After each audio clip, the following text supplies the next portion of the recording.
Hello दोस्तों, आप सभी को प्रभु यीशु मसीह के नाम में जय मसीह की। फिर से मैं आप सभी का स्वागत करता हूं हमारे एक और नए वीडियो में। दोस्तों, आज हमें अपने जीवन को परमेश्वर के वचन के अनुसार परखना बहुत ही ज़रूरी है। हर एक मसीह भाई बहनों को अपने जीवन को वचन के अनुसार परखना बहुत ज़रूरी है, क्योंकि आज अगर हम अपने जीवन को नहीं परखेंगे तो फिर कभी भी हम अपने आप को बचा नहीं पाएंगे। अगर यीशु मसीह आ जाएंगे तो कभी भी आप स्वर्ग नहीं जा पाएंगे, अगर आज अपने जीवन को पवित्र नहीं किया तो। यीशु मसीह के आने से पहले अपने जीवन को परख लीजिए, अपने जीवन को देख लीजिए। क्या आप उस दिन के लिए तैयार हैं जब यीशु आएंगे और अपने साथ आपको बादल पे ले जाएंगे? स्वर्ग में जाने के लिए आप तैयार हैं कि नहीं हैं? आज परमेश्वर का वचन जब मैं पढ़ रहा था तो एक वचन मेरे सामने आया और मैं उस वचन को आप लोगों तक पहुंचाना चाहता हूं और बताना चाहता हूं कि किस प्रकार से आज के समय में बहुत सारे लोग भरमाए जा रहे हैं, गलतफहमी में पड़े हुए हैं। बहुत सारे मसीह लोग ऐसे हैं जो शैतान उनको फंसाए हुए है, दुनियादारी में, दुनिया की बातों में, दुनिया के आशीष चिन्ह चमत्कार में उलझाए हुए हैं, ताकि वो असली जो मुद्दा है उससे भटके रहें। असली मुद्दा क्या है? परमेश्वर नहीं चाहता है कोई भी नरक जाए, परमेश्वर चाहता है हर एक का उद्धार हो और सब यीशु मसीह के साथ बादलों पर उठाए जाएं। लेकिन शैतान नहीं चाहता, इसीलिए शैतान क्या करता है? बहुत चालू है, शैतान बहुत चालाक है। वो बड़े आसानी से आपको संसारिक बातों में उलझा के रखता है। आपको लगता है आप एक अच्छे विश्वासी हो, आप एक अच्छे मसीह हो, और इसी बात का फायदा उठाकर शैतान सिर्फ इन्हीं चीज़ों में आपको उलझा कर रख देता है। लेकिन बाइबल के अनुसार जीवन जीने के लिए जो बातें आपके लिए ज़रूरी है उनसे आपको वो दूर रखता है। तो आज की वीडियो के बाद सुनने के बाद शायद कुछ लोगों को बुरा लग सकता है, लेकिन आज अगर आप अपने जीवन को परखेंगे और देखेंगे तो अपने जीवन को बदल पाएंगे। अगर बुरा भी लगता है तो पूरा वीडियो सुन लीजिए, क्योंकि हो सकता है अंत में परमेश्वर आपके हृदय को बदल दे। बड़े ध्यान से आज के वीडियो को सुनिए। आज हम परमेश्वर के वचनों से देखने जा रहे हैं, तो चलिए देर नहीं करते हुए आज के वीडियो को शुरू करते हैं। दोस्तों, परमेश्वर का वचन इस प्रकार हमें बताता है। अगर हम गलातियों की पत्री पढ़ते हैं, उसका 6 अध्याय 4 आयत में इस प्रकार से लिखा हुआ है, पर हर एक अपने ही कामों को जांच ले और तब दूसरे के विषय में नहीं परंतु अपने विषय में उसको घमंड करने का अवसर होगा। परमेश्वर का वचन कहता है हर एक व्यक्ति अपने आप को जांच ले। मेरे प्रियो, आज आपको और मुझे अपने आप को जांचने की जरूरत है। अगर आप और हम मसीह कहलाते हैं, यीशु मसीह के चेले कहलाते हैं, या हम ये कहते हैं हम क्रिश्चियन हैं, हम प्रभु के लोग हैं, मसीह लोग हैं, तो सबसे पहले काम हमें क्या करना होगा? अपने जीवन को परखना होगा। हर एक व्यक्ति को अपने कामों को जांचना होगा। परमेश्वर कहता है अपने कामों को जांच लो, परमेश्वर का वचन कहता है। ठीक है, आज के समय में बहुत सारे मसीह लोग इस गलतफहमी में है। देखो, मैं इसको गलतफहमी ही बोलूँगा। आप अपने जीवन को परखें। अगर आपको लगता है कि आप गलतफहमी में नहीं है तो अच्छी बात है, लेकिन मैं इस शब्द का इस्तेमाल इसलिए कर रहा हूँ क्योंकि बहुत सारे लोग वाकई में गलतफहमी में हैं कि वो स्वर्ग जा रहे हैं। बहुत सारे ऐसे पास्टर हैं, बहुत सारे ऐसे विश्वासी हैं, बहुत सारे ऐसे मसीह लोग हैं जो ये सोचते हैं कि वो स्वर्ग जा रहे हैं। उनको लगता है कि उनके द्वारा परमेश्वर बहुत ही बड़े बड़े चिन्ह और चमत्कार कर रहे हैं। उनके प्रार्थना करने के कारण दुष्ट आत्माएं निकल जाती हैं, उनके हाथ रखने से बीमार चंगे हो जाते हैं। यीशु मसीह के नाम से वो बहुत बड़े बड़े काम कर रहे हैं। इससे उनको लगता है कि अब वो उनका स्वर्ग का जो टिकट है वो बिल्कुल पक्का हो गया है। देखो, एक चीज़ मैं आपको बताना चाहता हूँ, यीशु मसीह के नाम में सामर्थ है। ठीक है ना, यीशु मसीह के नाम से सामर्थ है। यीशु मसीह के द्वारा चंगाई छुटकारा है। हम में और आप में कोई सामर्थ नहीं है कि हमारे हाथ रखने से या आपके हाथ रखने से कोई बीमार चंगा हो जा रहा है। ये गलतफहमी अपने दिमाग में से आप निकाल दीजिए। ठीक है ना, आपके प्रार्थना करने से कोई व्यक्ति ठीक हो जा रहा है, किसी के जीवन में आशीष आ रहा है, ये दिमाग में से निकाल दीजिए। ठीक है ना, क्योंकि परमेश्वर चाहता है, इसीलिए ऐसा हो रहा है। प्रभु आपके द्वारा कर रहा है, ये बड़ी बात है। आपके कहने पे प्रभु कर रहा है, ये बड़ी बात नहीं है। प्रभु आपके द्वारा कर रहा है, ये बहुत बड़ी बात है। तो इसको देखकर आप ये मत सोचने लगो कि भैया आप तो हम स्वर्ग जाएंगे ही जाएंगे। अगर मैं आपको एक बात बताऊं कि परमेश्वर चाहता है कि हर आदमी अपने जीवन को जांचे, तो इसका मतलब जांचना होगा। अंत के समय में यीशु मसीह ने कहा बहुत सारे लोग आएंगे, आकर मुझसे कहेंगे कि भैया मैंने तेरे नाम से ये नहीं किया, वो नहीं किया, चिन्ह चमत्कार नहीं किया। तब यीशु क्या कहता है? मैं कह दूंगा मैं तुम्हें नहीं जानता है, कुकर्म करने वालों, मेरे सामने से चले जाओ। तो परमेश्वर क्या कह रहा है? अपने जीवन के कामों को आप परख लीजिए। ठीक है, 5 आयत में कहता है क्योंकि हर एक व्यक्ति अपना ही बोझ उठाएगा। हर किसी को अपना ही बोझ उठाना है, आपको ही अपना बोझ उठाना है। आपके माँ बाप मसीह में हैं, अच्छे विश्वासी हैं, इसकी वजह से आप स्वर्ग नहीं जा रहे हो। ठीक है, आपके पास्टर अच्छे विश्वासी हैं, इसके लिए कलीसिया स्वर्ग नहीं जाएगी। ठीक है ना, कलीसिया में कुछ अच्छे लोग हैं, अच्छे विश्वासी, इसलिए पास्टर स्वर्ग में नहीं जाएगा। हर एक को खुद का बोझ उठाना पड़ेगा। हर एक का काम अपना पर्सनल है। अपने अपने जीवन को आपको परखना है।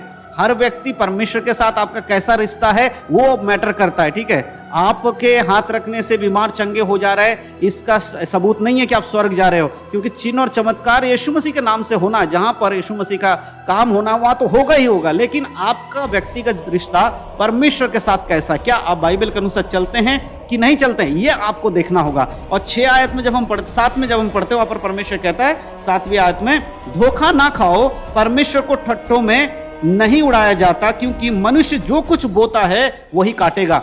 परमेश्वर कह रहा है सबसे पहली चीज, धोखा मत खाओ।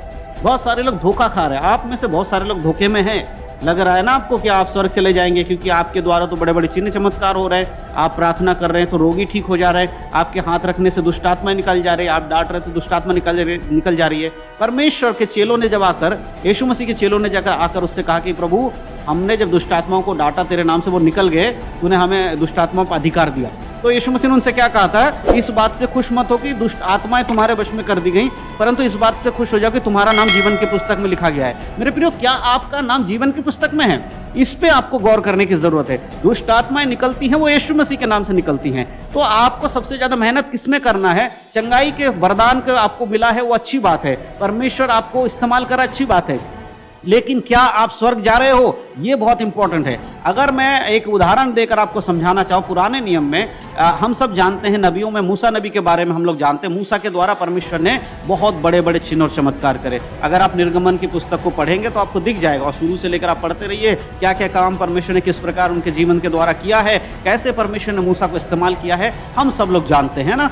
परमेश्वर ने मूसा के द्वारा फिरौन के राज्य में से अपने लोगों को निकाला, उसके द्वारा लाठी के द्वारा सांप को बनाया, सांप के द्वारा लाठी को बनाया, ऐसे चिन्ह दिखाए, वहाँ 10 विपत्तियां मूसा के द्वारा लाकर दिखाया, और इस कदर लाल समुद्र को 2 भाग करके दिखाया, और भी बहुत सारे लहू, पानी को लहू बनाकर दिखाया, बहुत सारे चीजों को परमेश्वर ने दिखाया मूसा के द्वारा। लेकिन क्या मूसा उस देश में जा पाया जिस देश के बारे में परमेश्वर ने कहा था? क्यों नहीं जा पाया? क्योंकि उसने परमेश्वर की आज्ञाओं को तोड़ा। जो काम परमेश्वर से कहा तो उसको विपरीत तो कुछ काम कर बैठा, जिसकी वजह से वो और बाकी सारे लोग जो परमेश्वर के लोग कहलाते थे, वो भी कनान देश में नहीं जा पाए। तो आज बहुत सारे पास्टर्स, बहुत सारे विश्वासी, बहुत सारे क्रिश्चियन लोगों के द्वारा परमेश्वर काम कर रहा है, चिन्ह चमत्कार कर रहा है, बहुत सारे छुटकारे का काम कर रहे हैं, बहुत सारे बड़े बड़े आश्चर्य कर्म आपके द्वारा हो रहे होंगे, लेकिन क्या आप स्वर्ग में जा रहे हो? क्या आप परमेश्वर जब यीशु मसीह आएंगे तब स्वर्ग में उठाए जाओगे? ये है आज का सवाल। तो इसीलिए मैंने कहा कि शुरू में कि बहुत सारे लोगों को बुरा लगेगा कि आप कैसे बोल रहे हैं, हम तो इतने बड़े बड़े काम कर रहे हैं, हमारे द्वारा परमेश्वर इतने अच्छे अच्छे चिन्ह दिखा रहे हैं, रोगियों को ठीक कर रहे हैं, बीमारों को ठीक कर रहे हैं ना, सुसमाचार बांटने में हम काम आ रहे हैं, तो प्रभु क्या हमें स्वर्ग नहीं ले जाएगा? देखो, चिन्ह चमत्कार और ये सारे आश्चर्य कर्म कौन कर रहा है? परमेश्वर कर रहा है, हमारे द्वारा इस्तेमाल करके। लेकिन अगर हमारा खुद का ही जीवन सही नहीं है, अगर कहीं ना कहीं हम गलत काम में फंसे हुए हैं, बुराई में फंसे हुए हैं, तो क्या स्वर्ग जा पाएंगे?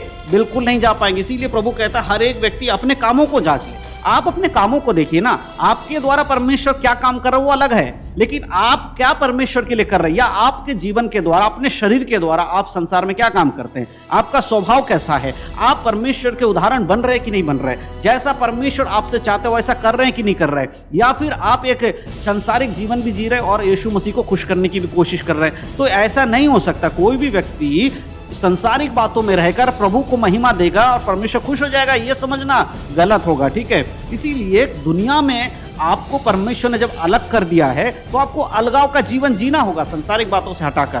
तो भैया बड़े, अगर आपके द्वारा परमेश्वर कुछ अच्छे काम कर रहा है तो इसका गारंटी ये नहीं है कि आप स्वर्ग चले जाओगे। प्रभु आपको इस्तेमाल कर रहा है, ये सच्ची बात है। लेकिन आप अगर स्वर्ग जाना चाहते हो, उसके लिए आपको पवित्र जीवन जीना होगा, पवित्रता में चलना होगा। आप एक बात बताइए, बहुत सारे उदाहरण मैं आपको दे सकता हूँ, लेकिन मैं आपको एक चीज़ और बताना चाहता हूँ। जब देखो कि बहुत सारे यीशु के संग चलने वाले लोग थे, उसमें से बहुत सारे लोग पाप में गिरे, है ना। यीशु मसीह के चेलों में से कई सारे लोग यीशु के साथ चलते थे, उसके संग उठते बैठते खाते पीते थे, उनमें से भी बहुत सारे लोग क्या हुआ, पाप में गिर गए। यहाँ तक कि उसका एक चेला था, वो यूदा इस्करियोती, वो अनंत काल के नरक में चला गया। तो आप वो क्या यीशु मसीह के संग नहीं चलता था? बिल्कुल चलता था, लेकिन अंत उसका क्या हुआ? उसका अंत ये हुआ कि वो नरक में डाला गया। उसी प्रकार आज अगर आपके द्वारा परमेश्वर कुछ कर रहा है तो इससे मत समझ लीजिए कि आपका अंत जो है वो स्वर्ग में है। देखिए, अपने जीवन को जांचना है, अपने जीवनों को परखना है। परमेश्वर अगर आज आपसे ये बातें कर रहा है तो वो इसलिए कर रहा है कि आपको एक मौका दे रहा है। अगर आपके जीवन में कहीं पर भी कमी घटी है तो प्लीज अपने जीवन को परख लीजिए। परमेश्वर नहीं चाहता कि आप नाश हो, परमेश्वर नहीं चाहता कि कोई नाश हो। अगर आपने उद्धार पा लिया है, बपतिस्मा ले लिया है, तो मेरे प्रियो अपने जीवन को पवित्र करें, अपने आप को परखें, देखें कहाँ पर आपके जीवन में कमी घटी है और उस प्रकार से अपने जीवन को चलाइए। ठीक है, तो ये वचन जो परमेश्वर ने आज दिया है बहुत ही गंभीर बात है हर एक के लिए। आपके लिए भी उतना ही जरूरी है, मेरे लिए भी उतना ही जरूरी है। जितना आपको परखना है अपने आप को, उतना ही मुझे भी अपने आप को परखना है। केवल मैं आपको बोल के चला जाऊं ये सही नहीं है। मैं अपने जीवन को भी इस बात से देखना चाहता हूं, आप भी अपने जीवन को देखो। अगर हम परमेश्वर के वचन में मिलेंगे तो हम सब स्वर्ग में जाएंगे। अगर हम परमेश्वर के वचन में नहीं होंगे तो चाहे कितना भी हमारे द्वारा परमेश्वर ने बड़े बड़े चिन्ह काम किए हो तो भी हम स्वर्ग नहीं जाएंगे। इसीलिए भैया अंत बहुत निकट है, यीशु मसीह का आगमन बहुत जल्दी है। अपने जीवनों को परखो, संसारिक बातों से मन हटाओ और यीशु मसीह के आगमन के लिए तैयार हो जाओ, क्योंकि वो बहुत जल्दी आने वाले हैं।